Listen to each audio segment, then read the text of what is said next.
Boom, we are recording now. I am really good at my job. I prove that every time. I'm drinking coffee with butter because I'm just, Mm, I'm old now, dude. And I'll probably be able to go to sleep right after this, too.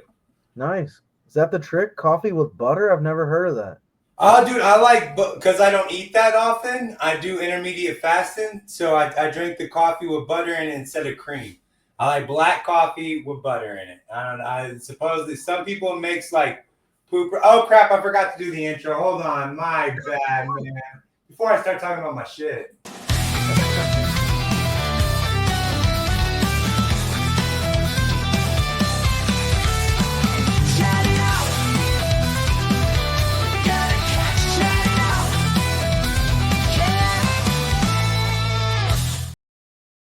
All right, yeah. Some people make shit very hard. It never made me shit very hard, but some people like complain like I had very upset diarrhea afterwards. I have not had that. Maybe that's just how I just live my life upset diarrhea probably. So that's probably my problem right there. The song was inspired by let me get see I keep getting messed up on this. All right, there we go. The song was inspired by our fellow comedian friend Patrick Golden. One of the videos he sent me was him singing Pokemon with like a hard rock band, dude. I All was like, right. oh my God. And it was just him by memory going, Pokemon, like you gotta catch them all. I was like, oh my God, that's our theme song. So I just Nice. went and put it as that. Yeah, so shout out to Patrick Golden. That we are having another ChattN interview today. We're going all the way to Honolulu. What's your name, Woo. John? How would you introduce yourself, man? Yeah, man. I'm Michael Halcomb. Yeah, I'm on the island of Oahu, Hawaii. So, Honolulu County. Yep, that's where I'm at. You're moving though. You're coming to the mainland. And you're going almost the complete opposite side, man. You're not even going somewhere close. You're going all the way to North Carolina. That's right. Yeah, dude. Moving to North Carolina in just a few days. So, sad to leave the island behind. But some opportunities await me and my family. So, looking forward to that. It's bittersweet, bro. All right, so good. You already got to because that's what I was going to ask you. Like, what's taking you all the way to the East Coast? Like, you're on like the very nice west side of the earth, but no, let's take it to the East Coast on North Carolina. Like, I was like, did you see like Uh, maybe what Eastbound and Down or something, or one of those nah, shows dude. that he does? I work for ICE, and so there's just more people to catch over there. No, I'm just kidding. I was like, fuck. I was like, thank God I am a natural. I was born here. Like, and people are like, I am not worried, dude. Shit. Yeah, I like do a college professor thing, so that's what I'm doing that, and yeah, looking forward to doing that. So I've been doing it part time for a decade or more, maybe a decade and a half. So I'll be doing that more full time, but hoping that comedy will take off a little bit more and have a little more opportunity there. I got a lot of momentum going here in Hawaii as far as the comedy goes, so I'm really sad to be leaving right now because things are going really well for me here. But hey, that's how life goes. North Carolina is supposedly good. I don't know exactly. I mean, you don't have to give away what city you're going to, but supposedly it's a good, like, nice little entertainment. You Yeah, yeah. I mean, there's, like, I, Raleigh's got a good comedy scene from what I hear. Charlotte's got a booming comedy scene. Asheville's got a good comedy scene. So, it seems there's a lot of comedy all around North Carolina. So we'll see what happens, man. And then just being on the mainland in general. I mean, North Carolina is situated very well. Like you got Tennessee next to you, Gatlinburg. There's some stuff there. Nashville. It's not far. You got Virginia above. South Carolina's got a good comedy scene, dude. Florida's got a good comedy scene. So, it'll hopefully open up some doors that I couldn't have walked through had I stayed on an island here. I mean, I don't know. And that what I the those minutes I saw of you do were absolutely hilarious, dude. So whatever you're gonna do is gonna be smart and gonna be funny, man. That was a really good set that I saw. Whatever that was, that was like this, like you said, garbage in, garbage. It's just, and the link will be in the description so you can watch that set, guys. Yeah, man. So I appreciate that, man. That's good stuff. So yeah. So remind me one more time where you're at. Did you say Texas? I'm in Dallas, Texas. I'm in Dallas, Texas. Texas, man. All Well, right. now I just moved. I just moved to Denton, Texas. It's like an hour away, but basically Dallas. Basically Dallas. I lived in Dallas my entire life. What sucks is where I moved to. There's only like 2 comedy shows a week over here, and it's like the same. Oh, Like you're seeing the same 5 right. people and stuff, and that's what I've run into on my Yes. YouTube channel. Like my YouTubers are like, you got any new stuff? I'm like, guys, you understand that good comedians work on their set for a long time. Right. So I am still working on all these same jokes. Like it's going to be the same. Nothing new has really happened, guys. Like I might come up with something here and there, but it's off the Right. cuff. There's, at least I mean, there's not nothing too new underneath the sun for me at this moment, guys. And when So the let me ask, when did you get into stand-up comedy? Like when did you start doing that? Oh, dude, I started doing stand up comedy like about a year and a half, 2 years ago. I've always been into it. I always liked the comedy scene around here. I always wanted to do something, but because I have multiple sclerosis, and before that, I was a chef. So because again, multiple sclerosis, I retired. I'm on disability now, so that kind of opened up the avenues of like, I don't just like to sit around and do nothing. So that's what opened up doing comedy and being on YouTube and doing dumb stuff. And Mm, I like meeting more comedians like this, and I'm hoping to find the next maybe somehow like maybe you'll blow up, and I'll be like, yeah, I interviewed this guy. Let's reissue this interview. right. Right. Man, multiple sclerosis used to be Yeah. a chef. That's a story, dude. So what, you just looking for a kitchen to die in now or what? No, I do YouTube cooking live videos from the house, and it's just basic ghetto cooking because cooking from home is a lot different Nice. than in the gym. Ghetto cooking. Well, yeah, dude, like making a Philly cheesesteak. I recently, and I don't know why I just figured this out, but putting potato chips on some fried eggs is the shit. All right, man. I always wanted like well done potatoes. Like you go to the thing, oh, let me get my potatoes well done, some crisp potatoes. Chips are the bomb. You put chips, crumbled chips on top of some eggs. Yeah. Oh my god, why did it take like I'm a fat kid I was 300 pounds in the Nice. 6th grade, dude. Why did it Wow. take so long to figure this out?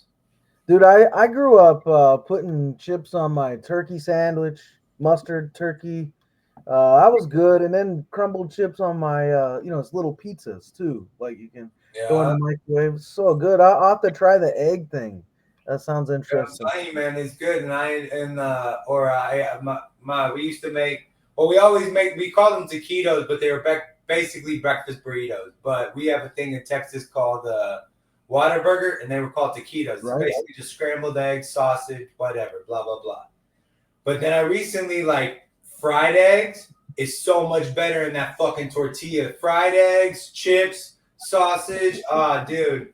I'm in fat kid heaven, dude. Fat kid heaven eating that thing. Like So there's 300, you said 300 pounds in when you were sixth yeah, grade? dude. This vest I'm wearing right now, I had in the 3rd grade or 4th grade. I was a big ass kid. I was a big ass kid, dude. Big. But Oh, that's what made me funny. That's what mm, everything. I feel bad for my stepsons because they're so damn pretty. I was like, must be nice, dude. Girls just flop over for you, right? Girls, that must be nice, you motherfucker. Whatever, dude. Whatever. But oh yeah, dude. man.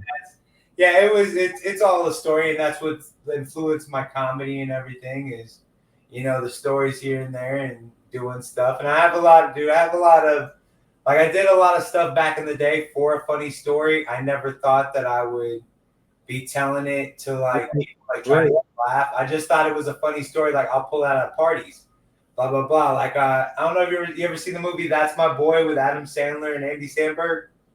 I haven't. Surprisingly, I've never heard of that, and I'm like a huge Sandler fan. Okay, Adam Sandler he's one of those children that the teacher has sex with when he's younger, but it ends up with a kid, and that kid then grows up. All right. Gosh. And one of the scenes of that movie, I don't know if you know the comedian. Her name is Lavelle. I believe her name is Lavelle. She's a very big girl comedian. In that movie, she's flipped upside down. She's stripping, and she's eating a Denver omelet. And so the food's like falling down her face and shit, dude. It's just when I saw that, I was like, I'm gonna get a stripper to eat on stage one day. And from that moment on, my goal was to get a stripper to eat on stage. And in Dallas, like the closest I ever got to was like a girl like kind of crawling over to me on the stage and taking a bite of my pizza. I'm like, that's not what I'm paying for. Wow. So you know, like that's not like that's awesome, and I'll throw you a couple of dollars, but that's not what I'm like trying. So then I was telling that exact story to a homegirl, and we're driving up to Oklahoma City. She's like, "I'm gonna get that done for you tonight." I'm like, "Holy shit, yes, ma'am." I was raised by a single woman. Sometimes you just shut the fuck up and do what the woman tells you to. I was like, "Yes, ma'am. Let's do this. Not a problem." So we go, and she gets like we go to the strip club in Oklahoma City, and the whole story is messed up because it's like one of those trucker bar strip clubs, dude. Like when you pull up, there's like a shit ton of trucks pulled up outside, but there's only like maybe 5 dudes inside. So what's going on in those trucks outside? There's some shit going on in those trucks outside. Like there's some this strip club is like a destination strip club for truckers. I don't know. Oh my gosh. And then we go in, and I tell the girl, I'm like, look, she at first she quoted me like $600 or something. I'm like, no, this isn't a weird sex thing. I'm not gonna go home and think about you eating your food on the strip club on the pole. That's not like this is just a funny thing. I was thinking maybe $120. Maybe I give you like 60. I tip you the rest. Blah blah blah. And that's basically how it went down, dude. But she did it perfectly. She made love to that piece of pizza on the pole. Oh gosh. She made no, it was a burger. That's what it was. It was a burger. We sell on the burger with cheese, so it kind of stick together. And she made love to that bitch, dude. Made love to that bitch. It was everything I could have hoped for and more. Wow. Yeah. So you did that on stage, like part of your comic act? Like, I did that. Yeah, I've said that on stage as part of my comic thing. Yeah, but I didn't. When I did it, I didn't realize it was going to be a joke. When I paid the girl to do the whole thing, I didn't. I just was doing it for a funny story to like tell at another strip club down the line or something like that. I don't know. So I just did dumb shit like that. So you didn't have any aspirations of doing comedy when you were young, huh? I did, but I always thought that my comedy was more conversationally funny, and it is more. I'm more like I do better just talking to you. The story is funny talking to you, but it's hard working that story into like, okay, well, one time I was at a strip club. Like I got like 9 strip club jokes, but what am I supposed to do? 15 minutes on just strip clubs? How do you work that strip club joke into the rest of these jokes and make it all kind of funny and shit? Like that's hard as hell. Hard as hell. But, yeah, I mean, comedy's tough, dude. Like writing a joke is one thing, writing a set is a complete different monster, complete different animal, right? That's like you were saying at the top, like it takes time. It takes time to work that out. So whether that's getting up in front of people on a mic and working it out or whatever, I here where I live, I got a barber shop just down the street, dude. And a lot of times before I have a show, I'll like go into the barber shop and get touched up and just run jokes. And it's a good like test audience for me because those guys aren't gonna laugh if it's not funny. right. So and they kind of know what I'm doing, right? They know, that I'm trying jokes on them when I come in there. So, but I know if a joke lands there, it's probably gonna land, in a club or wherever I'm doing it. And if I can tell a joke to my wife and get her to laugh, she's my hardest critic. If I can tell her a joke and she laughs, I'm about 99.9% sure it's gonna work. Yeah, I'm the opposite. If I tell a joke to baby's mama or my mom and they don't laugh, I'm like, that's gonna be funny for me. Y'all are my demographic. Like I know my demographic, and you're not my target demographic. Like, unfortunately, it's just not. You just don't find it funny. Like my mom, or never. Like literally, when I started this YouTube shit, like at first I told baby mom, I was like, hey, why don't you help me do this stuff? You know, it's like I just don't find you that funny. I was like, I know you find me somewhat funny because we have a kid. Like there's just. I've never been with any woman ever that didn't find me funny. So there's just no way. There's just no way possible that you don't find me just a tiny bit funny. But I get that. But it's what you said, bro. Like there's a difference between like conversation funny and stage funny. You know, there's a difference between written funny and just like improv funny. Like there's differences there, and you know, my wife thinks I'm hilarious in conversation, but she when I run a joke on her that I'm gonna do on stage, you trying too hard. You're trying, you know, like that kind of. I can hear saying that shit. You're trying too hard, baby. Baby, you're trying too hard. Dude. You don't try so hard with me. Like, well, I don't have to try with you anymore. You're sold. Like, you're stuck. Like, I get it. Right. Like, but with them, I'm trying to get like, dude. My first comedy show, my biggest laugh was, because at the end you do you do like 3 minutes or 5 minutes or something, and then you get like a 3 minute heckle. And in the 3 minute heckle, and they're like, "What the?" Because of the red hat, they're like, "What the fuck happened to Fred Durst?" I'm like, this is what happened when you did it all for the nookie, bro. Okay. And that was my biggest laugh of the night.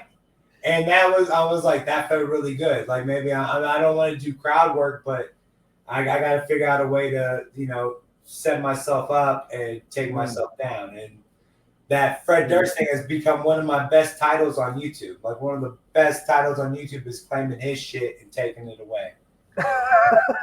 Shit. Oh man. Well, that's interesting. That kind of thing, oddly enough, dude, can help you refine or even define your sort of stage persona, right? Right. You know, somebody saying something like that, and you have no idea where that can take things or where that can lead. So yeah, interesting. How long you been doing comedy for, man? I've been doing stand up formally for 13 months now. So, um, I have a lot of experience, though decades of experience in public speaking. So I don't have that hurdle to get over. Like stage fright really isn't a thing for me. Knowing how to read a room or an audience isn't so much of a thing for me. I've spent I spend a lot of time on joke writing. That's kind of like my thing, and my podcast is all about joke writing and how to Oh, did write. you have a podcast? I didn't even know you had a podcast, man. Yeah. It's the whole thing is mainly about joke writing, tips on how to write your first joke or how to just write jokes in general. So that's the whole. Nice.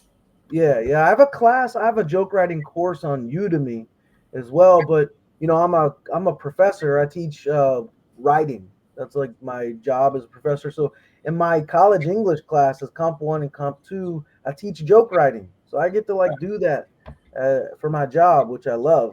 Yeah. And So that, I mean, I just talked to an Indian guy, dude, and he's in sales and he does a lot of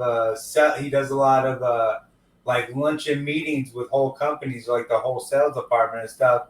And he's like, being funny is what I see people trying to sleep, or one guy falling asleep in the back. But being funny, I'm that one Indian guy. Oh, you're that Indian guy who's funny, ha ha. That's what my niche is and stuff. right. Funniest thing was, dude, I like offensive logos, so I've got like a Cleveland Indians hat with like the red faced logo. I've got a Pooh shirt. I've got a Fat Albert shirt and shit like this. And I was wearing my Pooh shirt without. I wasn't even thinking about it, dude. I looked and I'm sitting there like cutting it up. And I was like, oh fuck, I'm wearing the stupid. It looks like I'm trying to be intentionally offensive, funny or something. And I had to call the guy up because I didn't want it to like pop up in something or something that he saw. And like, oh, why? And so I told him like, hey man, I'm sorry, I was unintentionally wearing my Pooh shirt. He's like, I didn't even notice. I don't care. I was like, well, I appreciate that, dude. But I did want to give you a heads up. It's kind of like it's just kind of like fucked up, just a little bit messed up that I wear. Like you just see like the top of a Pooh's head in some of the shots. Like that's it. Oh man. Well, interesting. So you used to be a chef. Now you're doing chef stuff on YouTube. Yeah. You're doing this comedy stuff on YouTube. I go Yeah. live a lot on YouTube too. I go live because right now, dude, if you go vertically live on YouTube, at least, sorry, like April of last year, I got an email from YouTube saying if you go live vertically, we'll start pushing your stuff out. So I started going live vertically because they want to match up with TikTok, and I started getting a lot more watch hours. And because I couldn't ever get over like 400 or 500 watch hours because you got to get like 4,000. Right. Right. I couldn't get anywhere near that, dude. And Right. then I started doing this vertical live, and the watch hours started going up. I got monetized, and Nice. everything just started happening, dude. And I get like probably the biggest live session I've ever had is probably like 100,000 viewers at once. Oh, It goes up and down. Like right now, I'm in a downtrend. It's like it's like I'm at that spot where YouTube wants to make sure that I'm in it to win it and not gonna stop. So you're at the. I just saw this. Every life has like a turnaround point where if you turn around, nothing matters. You're not gonna win anything. You're not gonna lose anything. But if you keep going forward, you could actually become something or do something really big with it. So I'm gonna keep pushing forward, dude. I don't give a shit. dude, I am stoked to be your rock bottom. That's awesome. Wow, dude, thank you. Yeah, you're like fourth interview of the second season, dude. We've been doing. I like these. I love interviewing. I'd like to reach out to like actors, directors. I've actually even reached out to like adult film stars. Like I'd like to start getting more creatives, but I really like interviewing the comedians and getting I like these funny conversations that we have. These are like my favorite interviews. It's funny because, well, you and I talked just briefly, like on Facebook chat about this. So, like, yeah, I do the professor thing.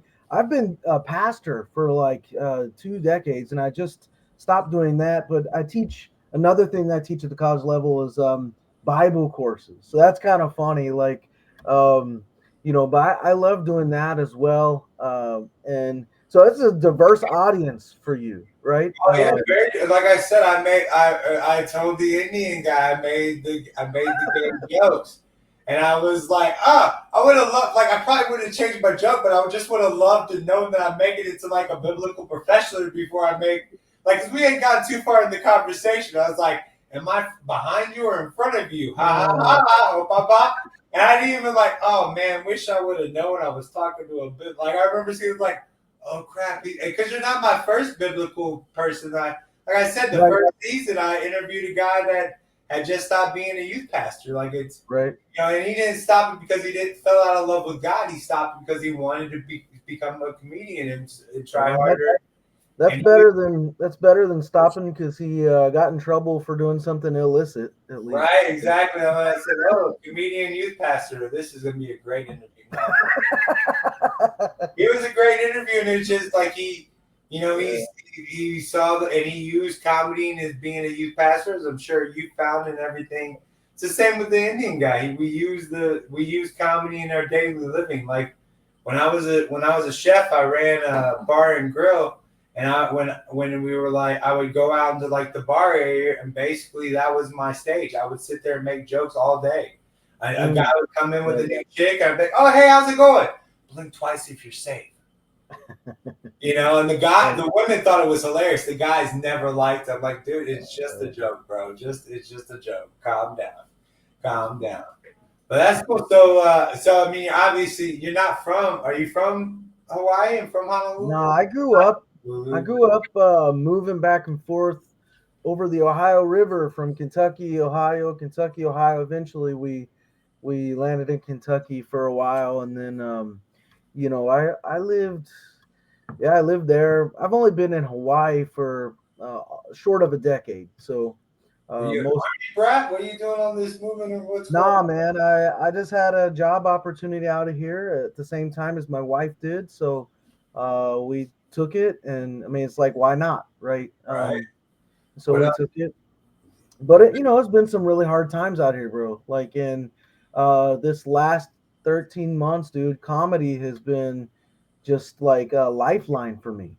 I've been through some hard stuff, and I write jokes about some of that stuff, but it's been a lifeline, and I'm just grateful to get an opportunity to go on stage and make people laugh with my story and stuff like that. So yeah, dude, what I've learned from this, like I've heard I don't know if you've heard about like VR comedy, but dudes are getting paid for VR for like virtual reality comedy, dude. I have heard of that, but I have this will sound weird, but I have like a little bit of issue with vertigo, right? So that like virtual reality goggle stuff, dude, that trips my vertigo quick, man. I can't. That's hard for me to do, but I have seen that. I mean, I'm getting paid at this point, which I love to do comedy. I'm getting paid more than I'm not, so that's a good thing.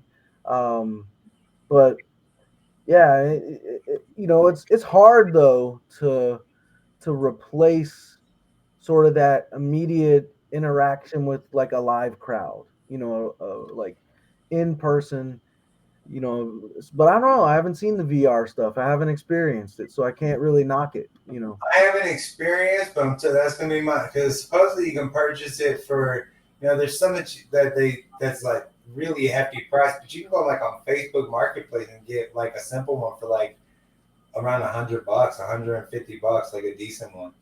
So Right. it's not gonna hurt me. Like I said, dude, I'm in a town that not very much comedy's going Right. on. You're talking to basically the same. You're talking to a lot of comedians. You're not really talking. You're not really doing your stuff for that many people. Hmm. I do Plausible. I don't know if you've heard of Plausible on.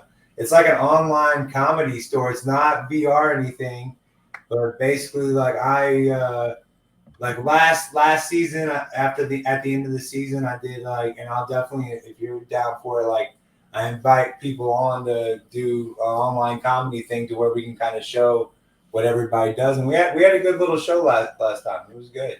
Nice. Like I did go live every Wednesday, but this year, dude, I don't know how 2025 has been for you, but it's been like just not giving a shit about me, bro. It's just I feel like I'm in jail with 2025, and it's just fucking me. Hmm. That's what it's doing. That was the end of 2024 for me. That's how 2024 ended. It was tough. But I'm seeing some light at the end of the tunnel right now, and it's not a train coming toward me. So that's a Right? good thing. I don't know. Like if, I feel like mine's always the first of the year. Like the first of the year always like takes its toll on me. Like it just always wants. Hmm. Okay, I'm not gonna let up on you. And then towards the end of the year, it seems to get better for me. Just somehow, some way, like it just seems to work out. But then the next year comes around, and 2026 is not gonna let up again, man. That's the Hmm. way it's gonna be. Yeah. Interesting. Yeah. So you have kids? You got stepkids? What Oh, you? dude, I got kids. I got a 22-year-old daughter and two granddaughters, Hmm. and then I got stepkids, and then I just because of multiple sclerosis, Viagra, and they give you steroids. I have a 6-year-old son. They don't tell you. They don't tell you should watch out for your shit, dude. They don't be like, hey man, you might want to be careful with your stuff, my dude. This is gonna pump everything way up. Wow. I didn't think about. I didn't think it was there. When somebody told me like Viagra is a steroid, I was like, oh shit, you're right. I did not think about that. Like, I did not think about that because I mean, Wow. did everything, but me, dude, I haven't like I adopted my 22-year-old daughter. Like I just had this feeling I wasn't gonna have no kids, dude. Just had this feeling in my head I wasn't gonna have any kids, and step kids with baby's mama Hmm. has kids on her own, and then I literally asked her like, who you fucking? She's like, nobody, just you. I'm like, well, we better get this checked out. Wow. She doesn't Wow. like the joke that I was worried about my son about the about the my son being mine until his face opened my cell phone. Once his face opened my cell phone, I was reassured by that. She did not like that joke at all. And I told her at my family reunion, and everybody laughed. She's like, "Don't tell that joke anymore." I'm like, "But it's Oh really man. hilarious. What are you talking about? It's messed up. Not too much I can do." How many kids you got, man? You got any kids or no? Yeah, I got several. I got a handful, man. So just all teenagers right now, dude. So it's an interesting season of life. Going through that, and yeah, we're relocating, so the whole like losing friends, it's all emotional right now. But yeah, it's an interesting season, man. It's an interesting stage. Let me ask you, like, Yeah. so multiple sclerosis. When did you get diagnosed with that? 2017. I was just, and it wasn't like, because all of a sudden I just got really tired. Like, real talk, Like you see little things here and there, but it doesn't register in your mind. Like probably the first time I ever felt anything was probably like maybe 3 or 4 years before my diagnosis. I was running around my family reunion with my nephew, and all of a sudden I just like fell out of nowhere. And that's probably the first time that a sign of multiple sclerosis have popped up ever. And then in like 2017, I just started this job with a catering company, and it was like the best job I had ever got. And every Mexican dude there, dude, just was working my bitch ass under the table. And I would, but I'd always work hard, and I was just like, dude, like I know Mexican dudes are hard workers, but they are kicking my ass. What's going on here? And then finally, probably after a year, after toughing it out, my mom and baby mama is you got to go to the hospital. So I went to the hospital. You know, being a chef, I don't have insurance, dude. Like I was working on free shit, so I go to the free hospital, and they say I need to come back for like an MRI, and they schedule me for like months, dude, months of an MRI. And being a chef, they give you the whole summer off. So I was like, okay, I'm gonna take the summer off. I'm not gonna do shit. And when I went back in August, I like the second day I was like, something's fucked up. And then I went to like a good hospital, an emergency room, and they diagnosed me within like hours of having MS. Like within hours, I diagnosed with this shit. And then like I just pretty much filed for disability after that, and I retired after I got disability. And just like, dude, I could sit around in the house and smoke weed all day, but I'm just not that guy. Like, I mean, I'm definitely smoke weed, but I just can't sit around not doing shit. Gotta do something. Man, so is it? I mean, is the medicine? About me, bitch? No, I'm joking. I'm sorry.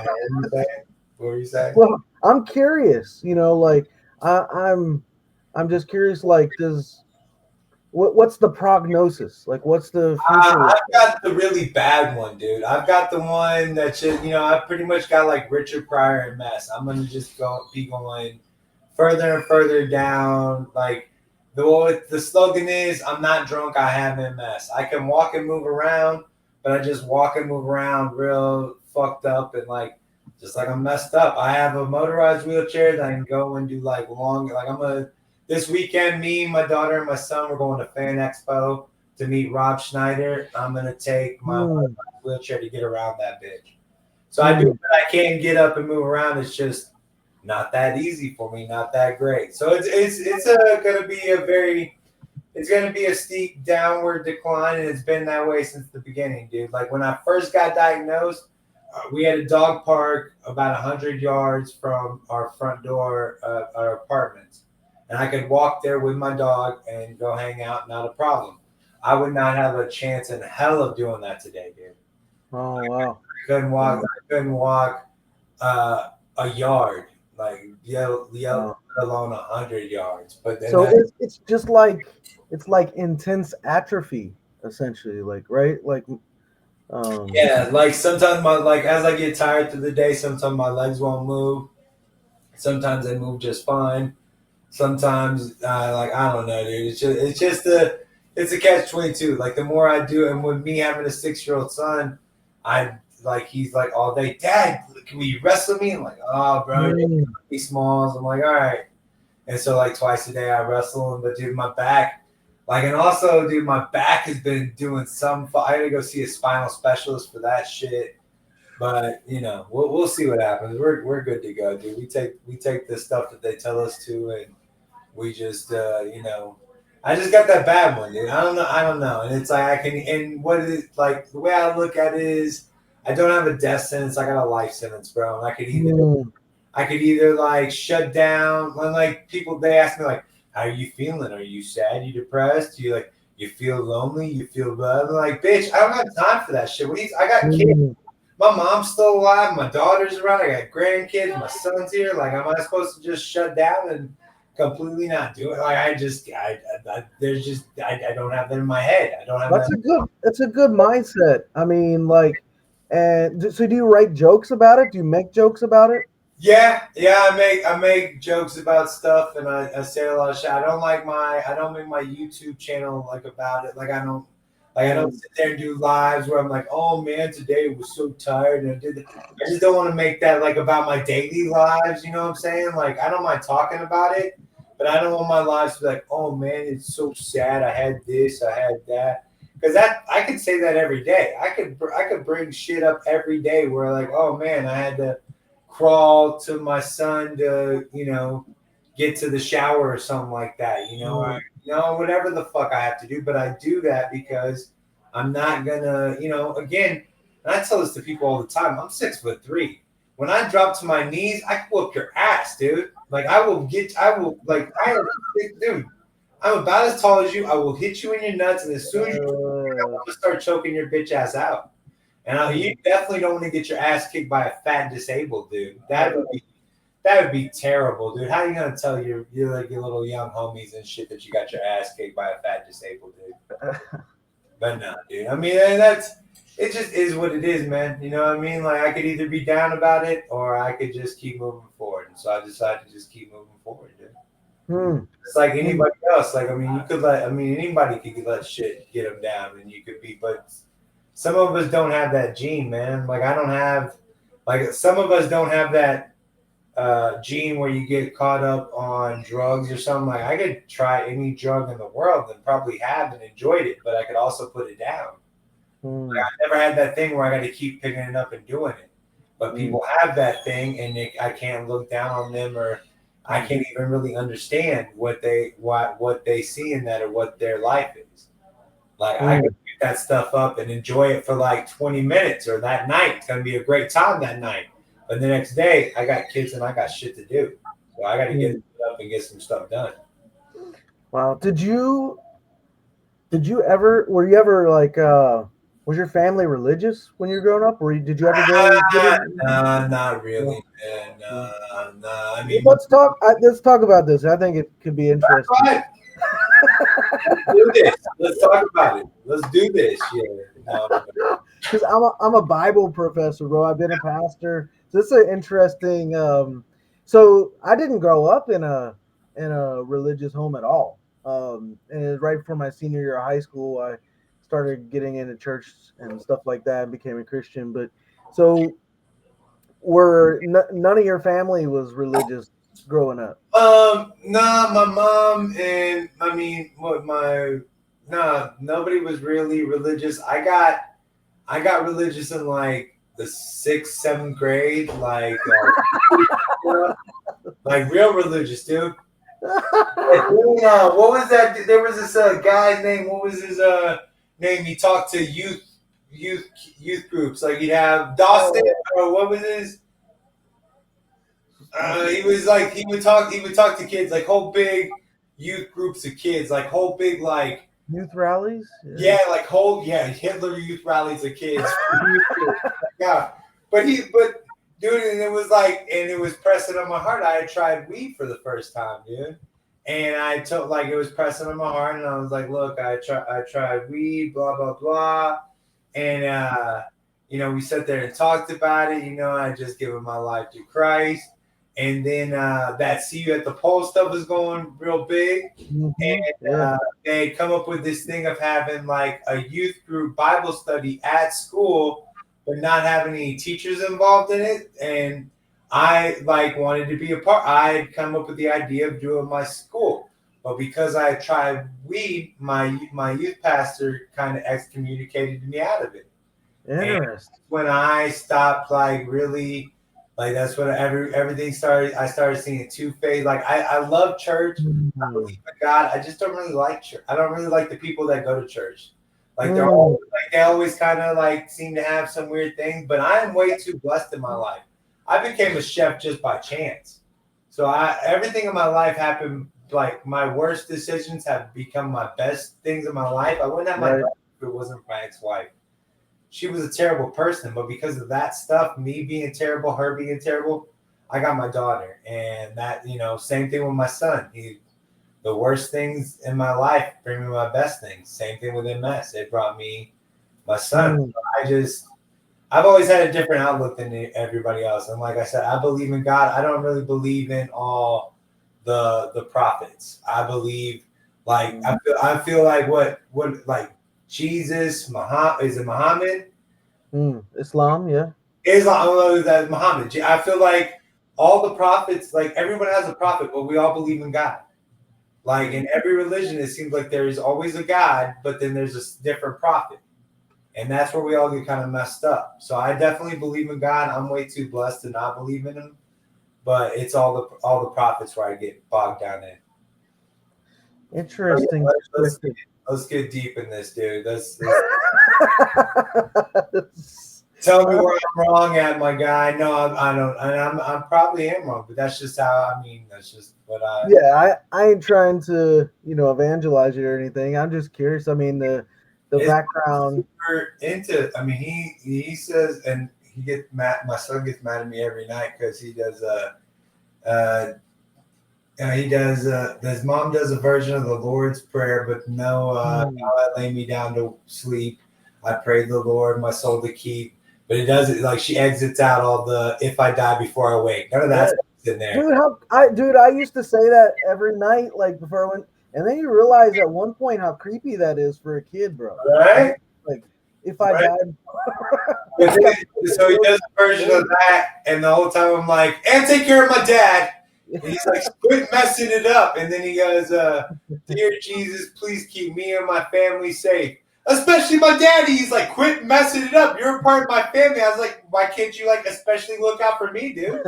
Like, what's going on there? Like, you don't think Jesus wants to look out for me, my man?" Like, that's just our little game and stuff. And that's sweet, though, dude. That's sweet that he's praying for you, and yeah, that's sweet. There's something really different prayers for all the kids. And they're like for her oldest, she has two twin oldest boys. And she would be, because at one point I told her when I was like in the set, when I got my first girlfriend, like I told you, I got my first girlfriend at like church camp, and I was praying to God every night. I want a girlfriend, like, because again, sixth grade. I'm like 300 pounds in the sixth grade. It was not, the outlook was not good for Keenan. So I was praying to God every day, like I was like, "Hey, I really want a girlfriend." And I remember hearing that somewhere, like. I think I heard it from my youth pastor. Like, I prayed for a girlfriend before I got a girlfriend. I mean, he was definitely like older than me and like a virgin and stuff. And I was trying to beat that trend to be like 20 years older than a virgin. I did not want that. Like, dude, when you're good with your 300 pounds, you're not trying to wait that long. Like, you're trying to make sure some stuff's going on. But anyways, yeah. And I told her about that, so she would do a prayer with her sons every night, like. She would call them on the phone, like when they weren't at the house, and be like, "Hey, dear Jesus, I pray for a girlfriend and this and that." I used to laugh my butt off every time. That's what you get. More prayers for a girlfriend. And I don't know, maybe it seems like nothing much, but maybe it. And it could also be for people that don't believe it's like that affirmation thing, where if you say it out loud, like when you're talking about like manifesting, that kind of thing. Yeah, manifest, like where you speak something aloud, like whether it's to God or whether it's to whoever, like you're speaking your stuff aloud and you're putting it in there. Like maybe I found a girlfriend, like, because I was actually looking for one, because I was actually like putting myself out there, like, oh, let's impress some chicks. So Texas. I've only been to Texas a few times, but it seems like a pretty religious overall state, right? It depends. Like the older, like I think it's slowly dying off. But yes, it's been it's been very religious and very racist sometimes. Like Texas is. It just depends on where you go to. Like it depends on who it is. Depends on the older race, older religion, older everything. Like. Real talk, my ex-wife used to introduce me or like say, I married this guy named Keenan, and I'd hear people say like, "Is he black?" And I'm like, "No, but we know you're racist now." It wasn't because of them; it was because of her. I did because she didn't like she's racist. I didn't know that she was racist because she wouldn't come out and be like, "Oh, I hate all black people." Like that wasn't something that was said, but it was because of that, and then slowly over time, like, "Damn, girl, you are racist. What are you doing with me? I'm a white dude named Keenan. Like, I am cool as hell. What are you doing?" I'm Interesting. invited to the cookout and the insurrection. So both things. Right. I'm just joking, man. I'm just joking. Uh, So I take it you're very excited to get to North Carolina and start yeah, peddling man. wares in North Carolina. Did you say peddling prayers? Is that what you said? No, I said peddling your wares, but that's even Oh, better. Peddling prayer. Dude, North Carolina's probably ready for that. Dude, you can have that one, dude. That's a good one. I'm here to peddle my prayers. That's a good one. $5 a prayer. $5 prayer, I will pray, and that's the way it should go. That's like Yeah, man. I'm looking forward to it. I have a little bit of familiarity with the comedy scene in North Carolina, but I'm looking forward to sort of diving into it. I've performed in South Carolina in the past. I got a show in South Carolina in August. But yeah, I'm looking forward to it. So, uh, I my brand is really I do clean comedy, right? So, right. but it isn't even though I'm like a Bible slash writing professor, it isn't majority religious or anything like that. I do some religious jokes. If you go on my YouTube, I just posted a YouTube short today making Catholic joke. You actually saw my set and saw that Catholic joke I did, but yeah. So yeah, I don't know. We'll see what happens in North Carolina, man. I'm looking forward to getting involved in the scene there and beyond. So yeah. Nice, nice. Yeah, my grandmother's from South Carolina, care of Brooklyn, New York, back in the day. Okay.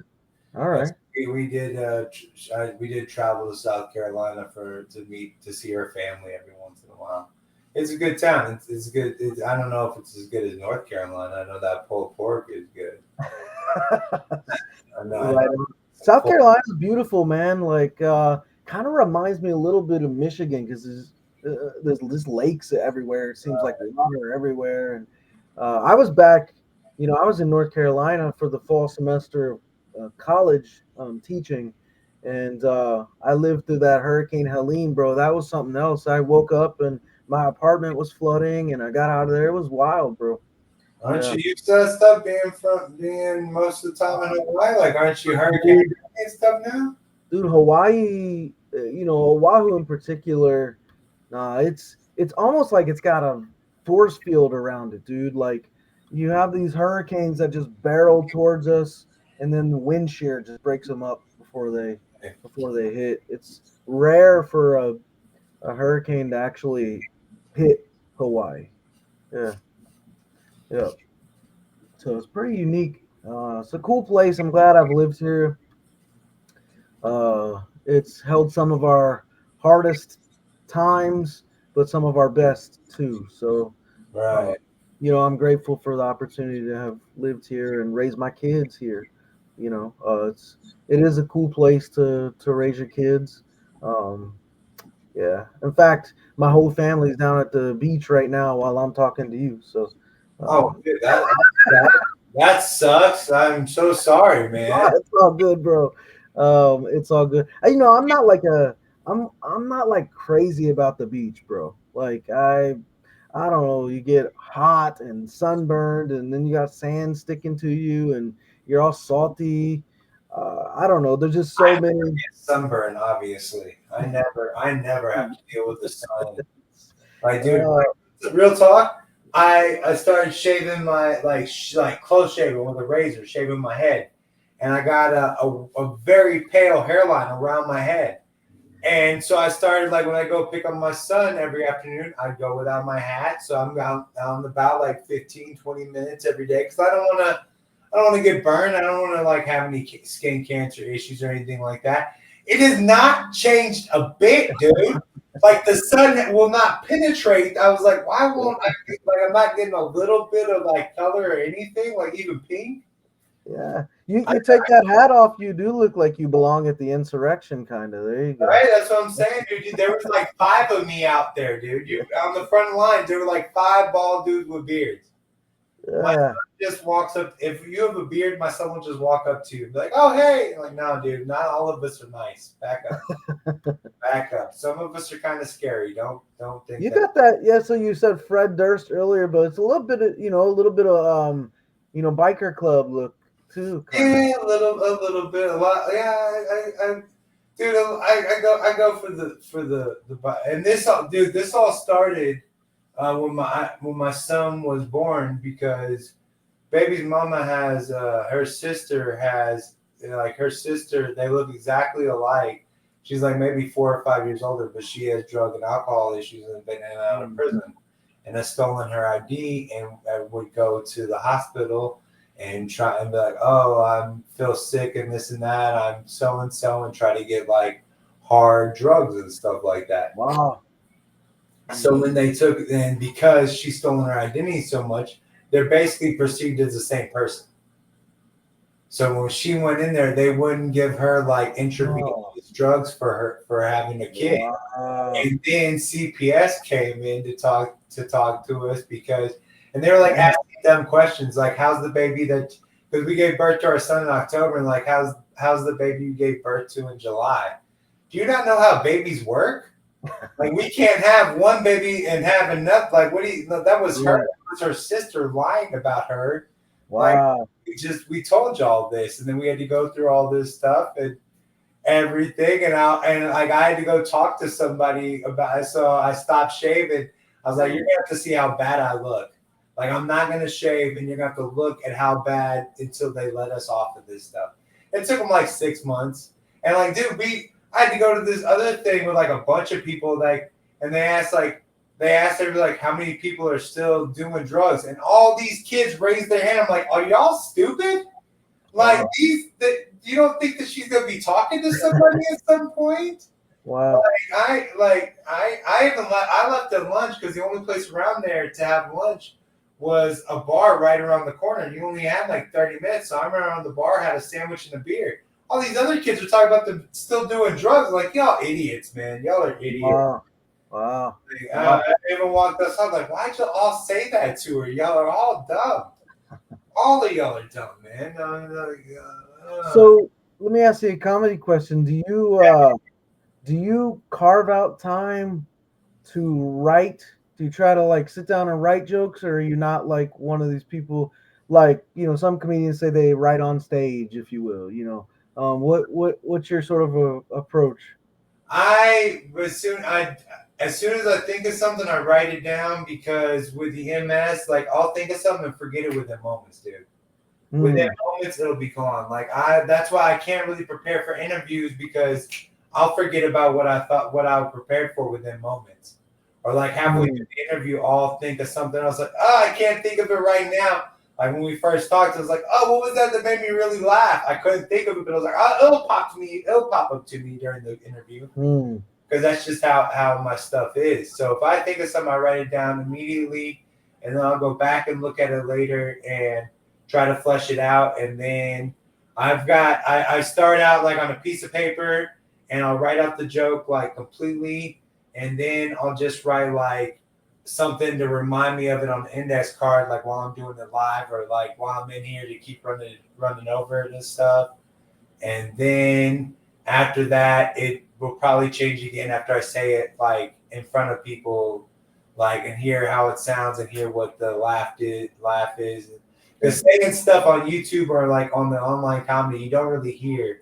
Yeah. Like, different with the plausible, because like you can get like 20 people sitting in the like all of them can be online on their microphone laughing or heckling you or saying. Right. So it's a little bit different there, but still, I have to say it to, even just saying it out loud a bunch of times, it sounds different coming out of your lips than it sounds inside your head. Oh, for sure. Yeah. Yeah. I keep my, a note app essentially, and I'm writing down stuff all the time on my note app on my phone, but I'm always looking for, oh, that's interesting, that's curious, and especially like, oh, that's messed up, and then I'm jotting down a note all the time. That's where so much of my material comes from. Just like, I have two comedy mottos, right? And one of them is, if it's messed up, it's material. And the other one is, laughter is greater than outrage. And so that's, like when I was asking about MS, Like, like you got to find a way, right, with anything to like be able to laugh through it. Otherwise, you're going to spiral into depression or into outrage. And I look at like our country right now, man, and people are always spiraling into outrage over everything. And I just want to be like, dude, let's laugh, because laughter is like the great equalizer, dude. If we can share a laugh, we can have some common ground, you know. Dude, Uh, and that's like on my YouTube channel. Like no politics, no religion, nothing that will get you punched in the face if you're sitting there or having a drink. You know what I'm saying? Like nothing like so you don't bring up somebody's kids. You don't be, you know what I'm saying? Like we sit there and like make, but just don't bring up politics and religion. That's it. Like I would get a lot of people like asking like, do you believe? And my saying is we're all, because my channel is called Bob's Product. We are all Bob's Product. I do this thing called the Tao of Bob, which I take from. I don't know if you ever saw the movie Tao of Steve. mm, It's basically like it's basically this fat dude's outlook for getting women. You don't care, you be excellent, and then you disappear. That's the Tao of Steve. So I took that and made a whole like little online stupid thing about it. mm. Like so that's just I feel like I've lived my entire life by those three rules: be Huh, excellent, be gone, not care, and then be gone. That's it. interesting. Yeah. Huh. Yeah. That's Wow. that's just the way. That's probably just So did I break your rule then in bringing up religion? no. This is a different one. Well, my live, the vertical lives, no politics, no religion. Oh, That's uh, I don't need some because you get a lot of because on the vertical lives you get people swiping up on their shorts feed. So then you mm, get a bunch of people that just want to troll you, and that's fine. They can troll me all day, dude. Like I said, I've been a fat kid for years. Let's go, bro. You haven't said you got nothing new to say to me, but don't come at me with do you believe in Jesus? Don't bring in politics or anything like that because we just don't talk about politics and religion. Don't mm, are you on Trump's side? Blah blah blah. Like I don't really care too much. That's just not. And really, I'm on the poor side. Like I don't know if you ever seen that Ralphie May joke. Like in my town there wasn't black and white. There was poor and rich. right. Oh, you poor? Yeah, I'm poor too. Good. We all like that's just how like never once have anybody like really been on my side. And if I've seen like there used to be this governor or wannabe governor in Texas called Kinky Friedman. And the people that were on the corners, like the guy wanted to legalize weed, do all these things, blah blah blah. But the people that were on the corners looked just like I looked. Like, yeah, this guy's not getting elected. Like this is Mm, he's just not going to get elected. Just not going to happen. If his supporters look like I look, he's not gonna get elected. Let's mm. pass this guy. So Interesting. let's just Huh. move. Let's just move on. Yeah, man. Yeah. So Yeah. so now that you're still gonna teach, you're still Yeah. gonna do the comedy. So have you ever found where those two have fought against each other? Oh, dude, the toughest part there is that I really, again, I'm a clean comedian, and um, I don't bill myself as like a Christian comedian, but I am a comedian who's a Christian. Right. There's a difference there, but um, so I am cognizant of the things I say, and so I do have to be aware too of how what I might say on stage might Mhm. affect my full-time livelihood, right? And so there's that. I've found too that when I'm up teaching in front of a classroom, dude, I'm cracking jokes constantly. And sometimes, dude, something I'll say, I'm like, I should probably not have, I shouldn't have said that, you know. And so I have to be kind of hyper aware of what I say because I can't let it jeopardize my livelihood. Oh, dude, Um, I'm sure it's even worse because there's times, like I said on my lives, where I'll say something like, You ever said something and immediately want to retract it? Exactly. Like, you know, it's gonna sound like whatever you said sounds really bad coming out of my mouth. Like I immediately, and I'm sure it's Right. even worse for you. And dude, like on the fact of being either a Christian comic or a comic that's a Christian, you could make a mint just on the circuit of churches, like going from church to church and Right. doing your thing and being like, hey, I'm the Christian comic. Like dude, me and the Indian guy were talking about like you could just go around Texas now, and I mean Texas is so dang big. You just go from town to town making $200 to $300 from here to there. You know? Yeah, I mean that's the thing. Like I think for some churches, my comedy would work. For some, they would probably be offended and run me out. I don't know. Even though I'm clean, but that's because the edge. The line is different for everybody. Yeah. Right? And what one person might think is hilarious might set somebody else off. You Right. know, that's one of the hardest things too about comedy. So you mentioned like don't care. There has to be a level of that. I just don't care. Now, trying to balance that with caring, dude, it's tough. It's Oh, tough. dude, I believe that. Like, I can't imagine. Like, I mean, like you said, you have to care about your livelihood. Like, even if my mom says, like, "Are you sure you want to do that online?" I'm like, well, like, I don't. Like, I live my life live. Like, that's unfortunate, but that's what my life is now. Like, whether take it for what it is, like, either my kids might be like, "Ugh."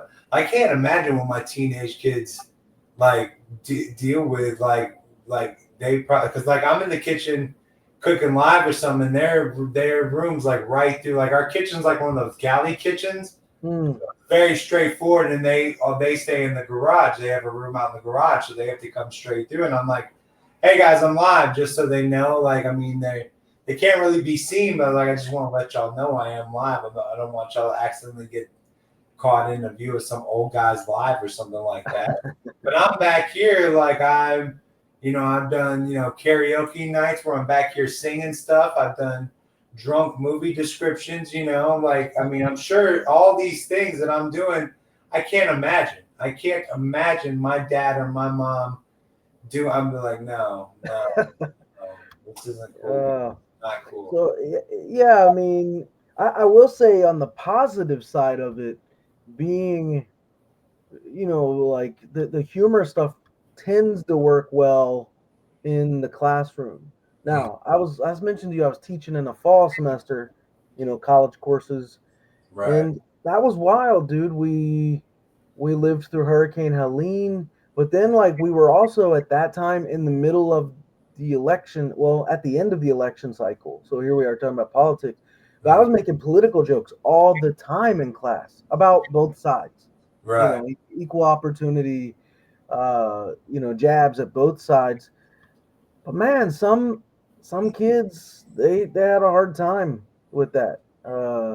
They didn't want their side being picked on or made fun of or whatever, and uh, They both equally suck so much. That's what's so terrible. They both equally suck so much. they all deserve to be, mocked. They all deserve to have satire used. Battle the old guys, and then it went to old guy, and then poor Kamala Harris like had to come in and like it's like if you called Rocky at like the end of the thing, like, oh wait, now you got to fight Apollo Creed. Like, oh wait, no, this guy's been, or like you have to call somebody other than Rocky. I don't know, dude. The whole thing was just messed up, and I was not into it. When the whole vote, I was like, dude, I'm not even going to stress myself out about this stuff. Yeah, it's been just even politically, it's been a interesting year. I mean, so far, wow, it's been wild. Oh man, yeah. But You can't even keep up with it. That's why I'm very happy with my no politics rule on my channel, because it's like, how can I like I can't even keep up with the joke writing of that thing. Like I don't know what to write down now. I don't know what to do Well, next. yeah, dude, you write a joke and it's good for what, maybe 12 or 24 hours, and then everybody done forgot it. So Right, and everything like, and especially like, dude, when I hear like, especially with the Trump thing now, dude, they like every day it's something new, and he's doing that like, okay, I'm gonna hit you with this thing at first, I'm gonna hit you with the next thing the next day, to where you forget about what I did the first day, and it's like, dude, I can't like, that's smart, dude. Like you gotta, it's the strategy, right? Because like I just said, people forget about what happened yesterday, and it keeps you in the news every day. It keeps you on everybody's lips and mind every day, in front of everybody's eyes every day. And that is, they've been explicit about that, bro. That's the strategy. That is the strategy. I.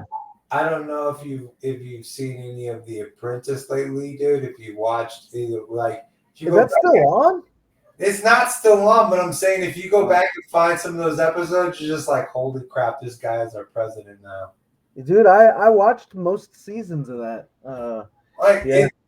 it's one Arnold Schwarzenegger. I never thought Arnold Schwarzenegger, Ronald Reagan, any other actor that said Sonny Bono, never once has anybody like I'm just like, holy crap, that's our president now. Like I stopped watching that when Schwarzenegger took over, bro. If you ever watched the British version of that show, no, the British version of The Apprentice. yeah, I did not know they had a British version of The they Apprentice. got like 19 seasons, dude. Is Donald Trump involved, or is it just not? oh my gosh?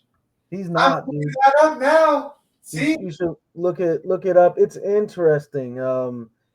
And yeah, it's like 19 or 20 seasons, man. Like of that. crap, Yeah. the British Apprentice. You learn something new. That's one of the best parts about this.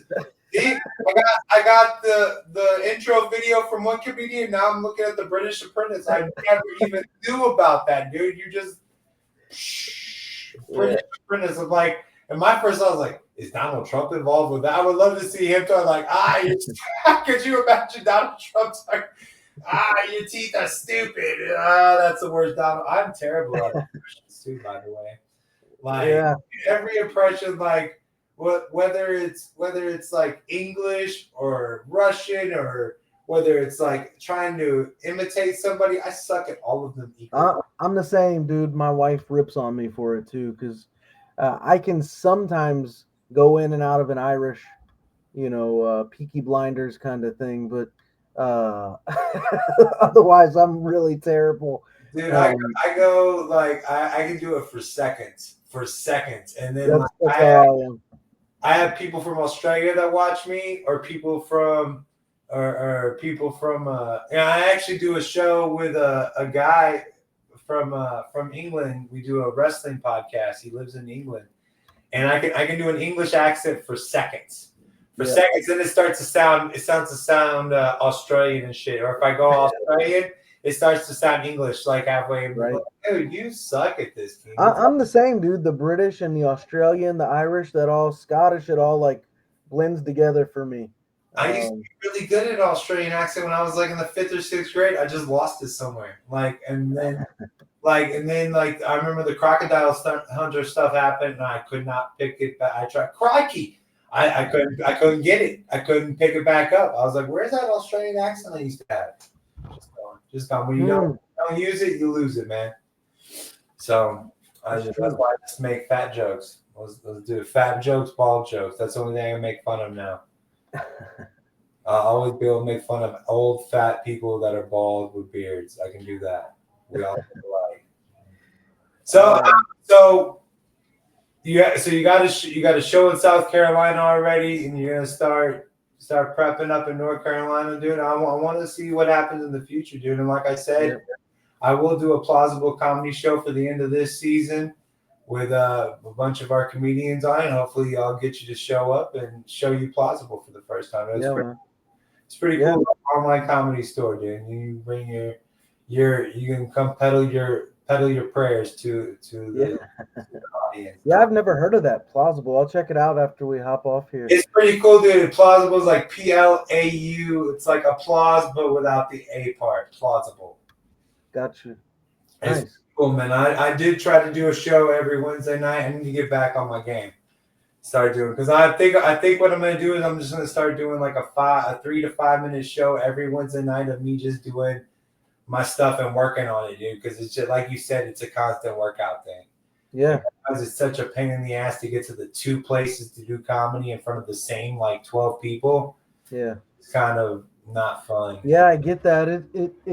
It loses its, I don't know, whatever. Like So loses its desirability. But yeah, dude, you should check out that little Udemy course yeah. that I have.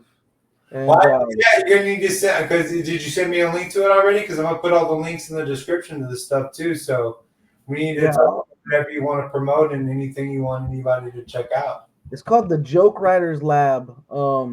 And I have a, if anybody's watching that's a comedian is interested in joke writing, I have a private Facebook group too for just joke writers. And it's goes by the same name, the Joke Writers Lab. Um, so if anybody's interested in that, you can check that out. You can get in touch with me. My website is michaelhalcomb.live right there under my name. It's on your screen. I post like blogs and articles daily. Whenever I do a podcast episode, it shows up there, YouTube, Spotify, Apple, iTunes, all that stuff. Right. But yeah, so I got the course on Udemy and then the Joke Writers Lab Facebook group. The course on Udemy is also called the Joke Writers Lab. So that's like 4.5 hours of joke writing tutorial. Like, Right. so I think it's pretty good stuff. Um, Are you and saying I need some help with my jokes? No, I'm just messing with you. That's what I was thinking. I was like, this. nah, I mean, I love that kind of stuff. Like, because, I've probably read over 100 comedy type books and journal articles. I'm a real student of comedy. That's like, Right. I kind of pride myself on that. Like I study comedy, like hardcore research and study comedy. And so whenever I find a book or a course or something like that, then I'll scoop that up because I'm gonna learn something. That's sort of my disposition. Even though Right. I'm a professor, dude, like my disposition is just to remain teachable. Right. So whoever I'm talking with, I can learn something from. Like we're talking, I'm learning, right? So, I have a PhD. I have 5 degrees, dude. But the what I learned through all that is to be teachable. That's the Right. disposition. To be a student, or in Christian terminology, to be a disciple, right? So that's the posture that I try to keep myself is just to be teachable. You know, Never stop learning. I mean, no right? matter what you do, like, I mean, I mean, still to this day, I pick up something new being a chef. Dude, when I first started my catering job, I remember my chef was like, "Were you taught by an old wife?" I'm like, "Well, actually, my grandmother and my mom are the ones that taught me how to cook." So yeah, probably. And they did like he would take his big pot and then take a little pot and scoop it out like the broth and stuff. And just instead of trying to pour the broth into a little pot, he would. I was like, "Oh crap! Whoa, that's smart!" Like oh my gosh, that's the most brilliant thing, So I learned Mm, that, 35 years old that I never thought of because I hadn't cooked in a catering kitchen like that. right, right. Sure, you learn the same stuff every day, whether it's something in your biblical work or something in Yep, comedy, man. I mean, yep. always are learning, dude. Always. Exactly. Just remaining teachable, dude. I That's what like it's that. all about. Teachable. I like that. I like that. I'm not teachable at all. So that's probably the one thing like all my teachers said about me when I was a kid. Like this kid just isn't teachable. He will not shut up at all. At all. But you're having a, I mean, you're having a conversation with me, so that says something. Well, dude, and this is like one of the reasons I do this is I learn stuff from every comedian I've interviewed. Like I've said, like I mean, I have learned something new from almost each comedian I've interviewed on this thing, whether it's good, bad, and different. A joke I can steal? No, I don't take any jokes. But yeah, man, I love doing this interview and just random comedians and people like we have no connection. I just put and that displays comedians and all. I put ads up on there like maybe every few months, and that's how I find the guests for this show. Yeah, right. But they have the Man, same comedians all over the place. They have the same kind of sites for each Right. creative outlet. Right. Well, yeah, man. Thanks for having me on, and hopefully something in here inspired somebody watching or listening, and yeah. We don't inspire anybody to do anything. And that was one thing you were looking for on this. I'm sorry. I'm so sorry. Like, if you go to your podcast, if you want to get inspired, go to him and his podcast. Not here. There you go. I'm Yes. joking. That should be your official motto. Just be uninspired, right? Yeah. Be uninspired, but be teachable. When uninspiring, teachable. I don't know. But now, dude, this was a real pleasure, and I hope I shut up for a second so you can get some of your stuff out there. I know I probably talked way too much, but this is my podcast, and I'll do whatever I want to. I don't care.